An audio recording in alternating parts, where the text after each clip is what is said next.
They told you property was untouchable, but inside the so-called boom, entire suburbs are bleeding equity at record speed. $400,000 lost in Oakville.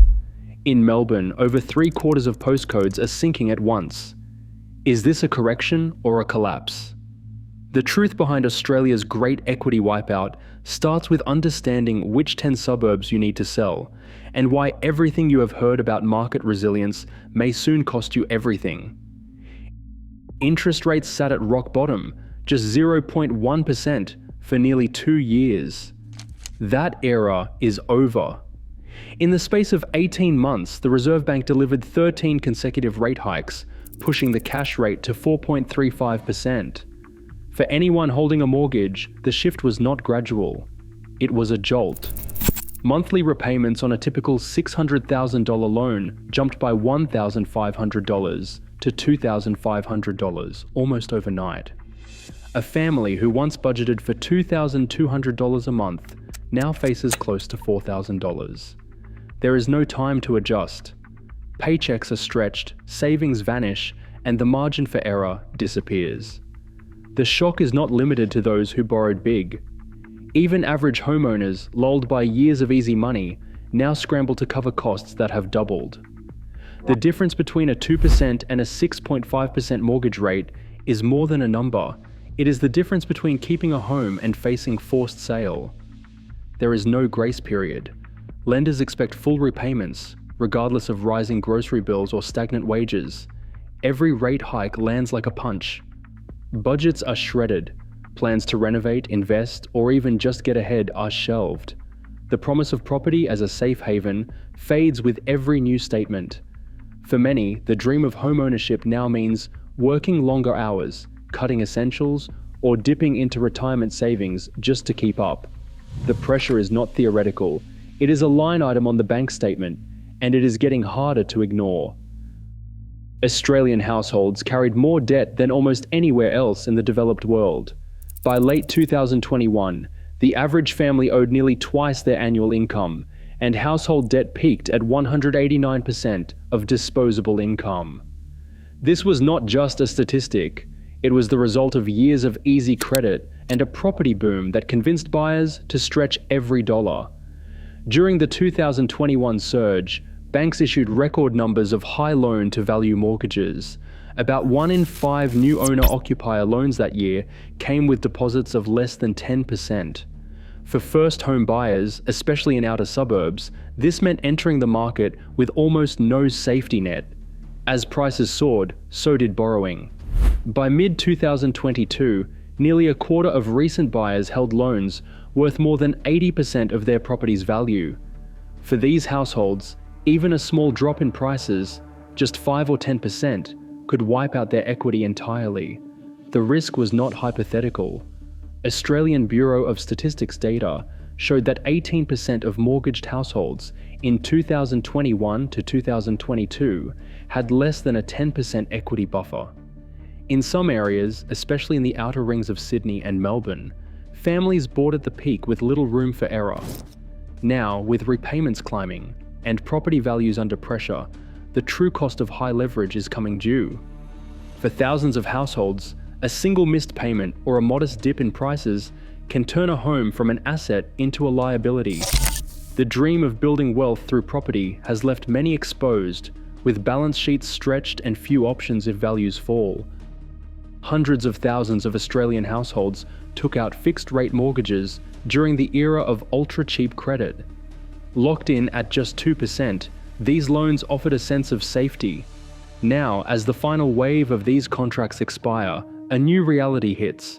From 400,000 to 500,000 borrowers are watching their repayments leap overnight, shifting from 2% to rates as high as 6.5%. For a typical $600,000 loan, that means a monthly bill rising from $2,200 to nearly $4,000, a difference that cannot be ignored. This is not a gradual squeeze. Lenders automatically switch borrowers onto the new, much higher variable rate the day the fixed term ends. There is no negotiation, no warning letter that softens the blow. The direct debit just takes more, and families must find the money or risk missing payments. For many, refinancing is not an option because falling property values and tighter lending standards have closed that door. They are stuck, paying whatever the bank demands. The fixed rate cliff is not just a headline, it is a pipeline of households suddenly at risk. As each week passes, more borrowers tumble off the edge, their budgets shredded by a single bank statement. With no buffer left, a wave of distressed listings could hit the market, pushing prices lower and trapping even more owners in negative equity. The trigger is not speculation or fear, it is a hard reset built into the mortgage contracts themselves. For those caught in the rollover, the danger is immediate and real. Oakville, northwest of Sydney, once promised families space and quiet for a premium. Today, buyers who stretched to secure acreage in 2021 face a harsh reality. Homes that commanded $1.9 million now struggle to fetch their old price. For some, that is hundreds of thousands in lost paper value within a year. In Darling Point, the story is different, but the pain is just as real. Luxury apartments that traded for $4 million now see offers below $2.7 million. Owners who borrowed big in the boom-phase settlements that demand cash just to exit.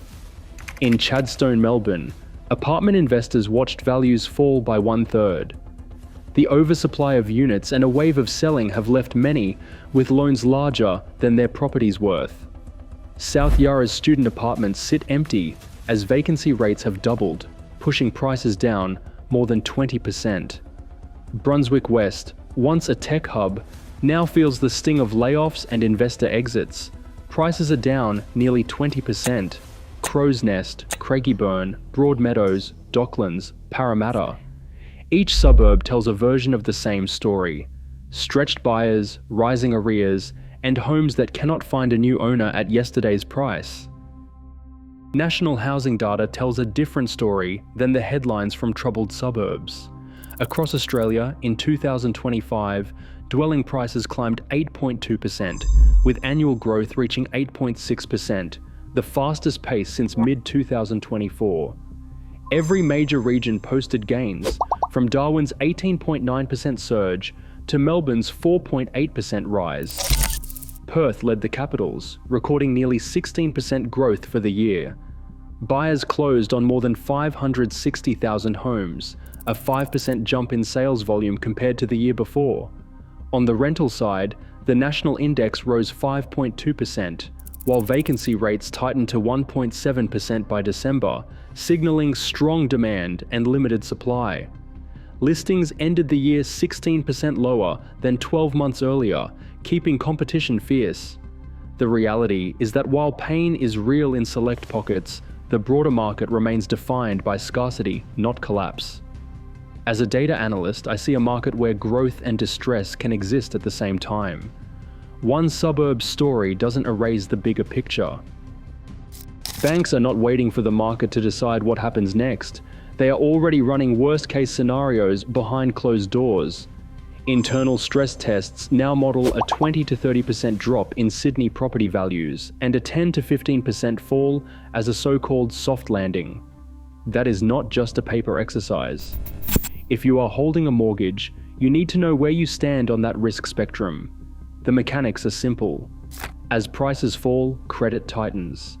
Fewer buyers can qualify, so prices drop further, locking more owners into negative equity. This is the credit loop that can turn a downturn into a spiral. There is only one way to protect yourself. Run your own stress test. The equity shield starts with 4 red flags. First, properties in your area are sitting on the market for more than 30 days. Second, auction clearance rates have slipped below 50%. Third, listings are rising while prices are falling. Fourth, your mortgage eats up more than 35% of your income. If any of these sound familiar, now is the time to act, not after the headlines catch up. For every percentage point lost, thousands face real financial pain, and that pressure is still building. As more fixed-rate loans reset, the risk of forced sales and negative equity grows. In property, complacency has a cost. The next move belongs to you. Let me know what you think below.